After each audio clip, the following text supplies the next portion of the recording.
தமிழகத்தில் எத்தனையோ தலைவர்கள் சக்திதாசன், அண்ணன் வாணிதாசன், ஐயா சுந்தரேசன் போன்றவர்களால் தூக்கி சுமந்தார்கள். ஆனால் அண்ணன் ஆம்ஸ்டாங் அவர்களை போன்று தூக்கி சுமந்தார்கள் தமிழக வேலையாளர்கள். எங்களுக்கு நல்லா தெரியும். நாங்களாம் நாட்புறத்துக்கு புலிசெட் போட்டு கூட்டு போவோம்.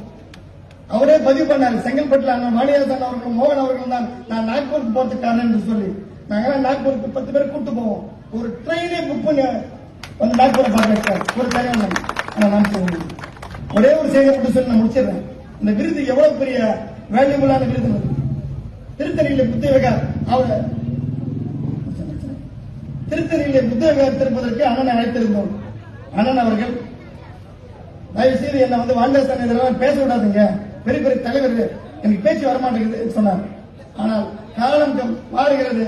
கடந்த 10 ஆண்டுகளுக்கு பின்னால் எந்த இடத்துல நான் பேச மாட்டேன் பயமா இருக்குன்னு சொன்னாரோ அதே வாண்டேசன் அண்ணன் ஆம்ஸ்டாங் பேசி கேட்டிருக்காங்க. அண்ணன் வாண்டேசன் கூட்டம் போட்டு தலைவர்கள் கருத்து கொண்டிருந்தார். இந்த மண்ணையும் இந்த மக்களையும் யார் நேசிக்கிறார்களோ அவர் பெரிய தலைவராக வருவார்கள். மிகப்பெரிய உதாரணம் ஐயா டி.எம். மணி அவர்களும் அண்ணன் ஆம்ஸ்டாங் அவர்களும். எனவே தோழர்களை இவங்க எல்லாம் வந்து நிறைய பேர் சொல்லுவாங்க, அண்ணன் ஆலமரத்தை சாச்சிட்டாங்க, ஆம்ஸ்டாங் போயிட்டாரு, அவ்வளவுதான்.